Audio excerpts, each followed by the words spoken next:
This was a real spur-of-the-moment photo. I was heading out the driveway on my way to work. I was on my bike, and I saw that it was foggy, and I ran back to get my camera. I really wanted to capture this foggy morning, but honestly, I wasn't sure how. We don't get a lot of foggy mornings like this in Oklahoma. We're generally a little drier climate, so we don't get a lot of fog and moisture in the air. And it seemed really cool. It seemed like a cool photo opportunity. So I grabbed the camera, grabbed the tripod, put the tripod low to the ground. I tried a couple different shots here and a couple different angles. My first instinct was to try a longer shutter with a smaller aperture. So the photo would be a little sharper and have less depth of field, but it didn't work. It made the trees look blurry, and the reason that happened was because of the wind. If you have, I think I left the shutter open for like maybe a tenth of a second or even a little longer with a much smaller aperture.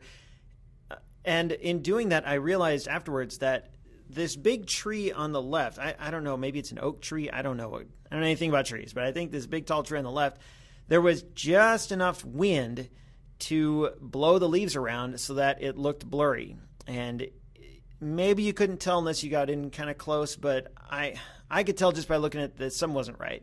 So instead, I opened up the aperture to f2.8, shot this at 1/60th of a second, ISO 200. On my D200, it would have been a little too grainy to go above that to 400 or 800. And even as it was, 200 it's not grainy, but I just wanted the most quality, the highest quality light possible. I'm fairly pleased with the results. There's one exception, but which I'll get to in a second. But first of all, I like how the street and the grass kind of take up the lower third of the photo. I'm not always a strict adherent to the rule of thirds, and I think anyone who is a strict adherent to the rule of thirds, you might want to branch out a little more. But if you look at the classic rule of thirds, I like that the street and the foreground is sort of taking up the bottom third of the photo. And beyond that, we have the fog and everything shrouded in mist. You've got the big bush or shrubbery, whatever it is on the left-hand side, that's much darker and clearer. And then you've got these layers, these layers receding back. So you've got this much taller tree that's a little lighter, and then trees behind that are progressively lighter. And on the right side, you've got those street lights. There's 3 street lights. And the first one is closer and it's much brighter, and then you've got the 2 behind it. And it gives this sense that this road kind of goes on forever into the mist. In reality, it goes on about as far as that 3rd street light, and it comes to a T intersection and stops. But it creates this illusion of time and place, like going back into the horizon. I'm not explaining it quite as well as I want to, but it creates the sense that there's a lot more there, even if there actually isn't a lot more there.